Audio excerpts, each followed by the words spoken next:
I think a lot of people rely on other people to make them happy, and I think it's something that honestly will destroy you later on in your life if you can't figure out how to make yourself happy with just being by yourself and who you are, truly. And what I mean more of like you have to be okay with yourself and happy with yourself is more you have to kind of be able to sit with yourself in an empty room and be able to be okay with it and not have self-hatred and stuff during that moment and stuff. Because if you can't, you're going to like very, very quickly find that the people that make you happy and stuff, they're not going to be around always. It's just the honest truth. They won't always be around. And you almost have to kind of it can take a while to learn it, which you sort of sometimes have a while. Sometimes not. Sometimes you're not that lucky. And I hope that nobody who's watching this video is not that not lucky like that. Because that would suck. But you really have to learn it, and it takes a while, maybe. It can take a long time to learn it. Um, I wouldn't say I'm perfect with it because I still sometimes whenever I'm by myself still start to have some self-hate and everything.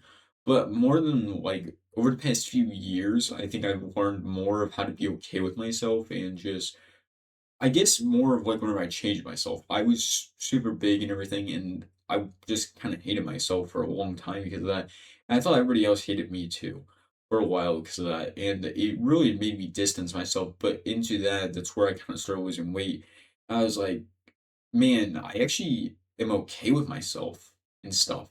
And that, even now, though, I still hate parts of myself, obviously. You should kind of have some wanting to change but I'm more okay with myself as overall as a human being, I guess, more than anything. And I think that's kind of what you have to achieve in order to more just be okay being by yourself and being like not having self-hatred toward yourself. And I'm not sitting there and being like you shouldn't criticize yourself at all. Like you should criticize parts of yourself, and that's maybe the only way you can realize what's actually wrong with yourself. And I feel like a lot of people don't do that anymore. And that's not part of self-hate to criticize yourself into trying to figure out what is actually like things you can improve on yourself. It's more of self-hate whenever it happens every single day and you aren't doing it on your own conscious being. Because like for example, I can sit here and criticize the fact of hey, how my hair's cut and how it looks doesn't look good. I'm kind of still a little bit fat, but it also could be a mixture of loose skin because of like stuff like this where I have a super stretchy neck and stuff. I mean, there's just a lot of things that I can sit here and criticize about myself, and obviously it's things I need to change. But for example, like the loose skin, I'm not able to really change that naturally without time, and I would have to get surgery. But for example, like my hair, I can change. So I should obviously criticize myself, but once again, though, I'm more okay with myself with how my hair looks. Because I don't really just care about my hair and how it looks, honestly. Now, obviously, a lot of people would obviously criticize me for my hair because my hair just doesn't look good. It doesn't look, I don't know, societally accepted, I guess. Um, and that's another thing is being trying to constantly be accepted into the society with every opinion, every belief, and everything. Stop doing that, dude. Believe what you believe. Like, no offense or nothing, but I feel like so many people just base their opinion off of, Republicans, Democrats, or whatever your nation believes and stuff.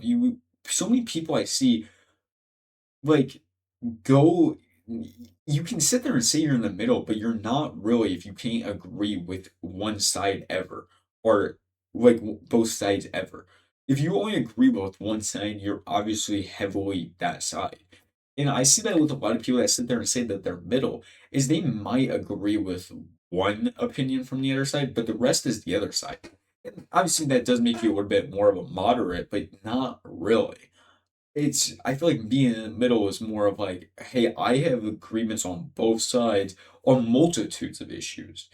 Like for example, that's me in a sense because I agree with like Republicans on this idea that we shouldn't be flooding our nation with illegals, right? But at the same time, we shouldn't be just kicking these people out and sending them off to God knows fucking where.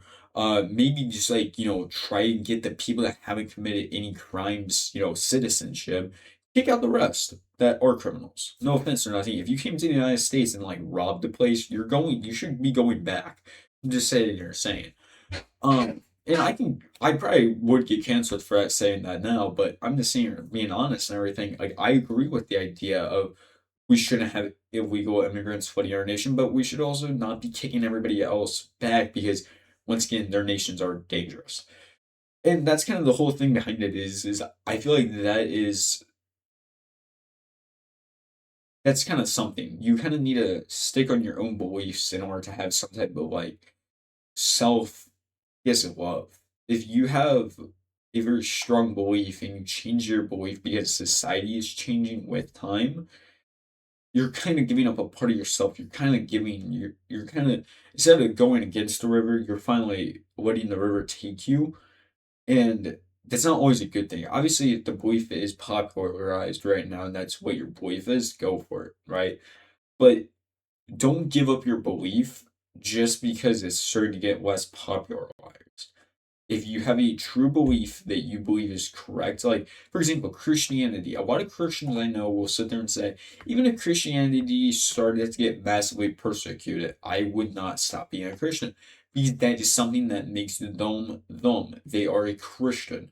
I believe that's true for most religious people that are extremely religious. You will stand on that belief even in prosecution because that's part of you. That's kind of what you have to do with all your beliefs. Even if you're going to get prosecuted for your belief and how you believe, if that's something that makes you you, you should believe it. Even if it's bad, I know that's something that's terrible for me to say here and say, even if it's something bad, if that's something that makes you you, you you should stand on your belief. Maybe not publicize it, maybe not act on the belief, but you should still stand on the belief. You should defend it if somebody's trying to attack you for the belief. And that's part of self love. You have to kind of be okay with the idea of how you look, how you believe, the type of person you are, everything. And to be honest, whenever you start giving up certain things like that, you stop being you more than anything. Whenever you stop liking the way you look. Obviously, once again, as I said earlier, criticize parts of you, but do it consciously. If you shouldn't be constantly, oh, oh, your hair looks so bad. Oh, you know, you have loose skin. I don't sit there and think about that constantly. For one, it's just I could change my hair if I really wanted to. I don't want to, mainly because I have a whole lot of acne up here that I try to cover up and I'm trying to get rid of now, more recently. Number two is that I'm not going to get rid of my loose skin because that's just my, I guess reward for losing my weight, like all the weight. That's my reward. This shows truly what I did, you know, and stuff like that. So basically, what I'm trying to sit here and say is stop like listening to other motherfuckers and how they tell you to, live your life. Obviously, take constructive criticism from people, but don't be listening to the asshole that's constantly being an asshole to everybody, telling people, "Oh, you need to change this, you need to change that." Dude, the honest thing is that most of those people can't even or have self-reflect and realize how much of a piece of shit they are, or can't self-reflect and can't realize how much of a piece of shit they are. But that's just kind of honestly my opinion on all of this. I hope you guys did honestly enjoy. This is probably gonna be like some of the last videos out before I come back from my trip. So I'm kind of interested on how all my opinions will change over the time of my 2 months. So yeah, this is more also kind of like a science experiment, I guess.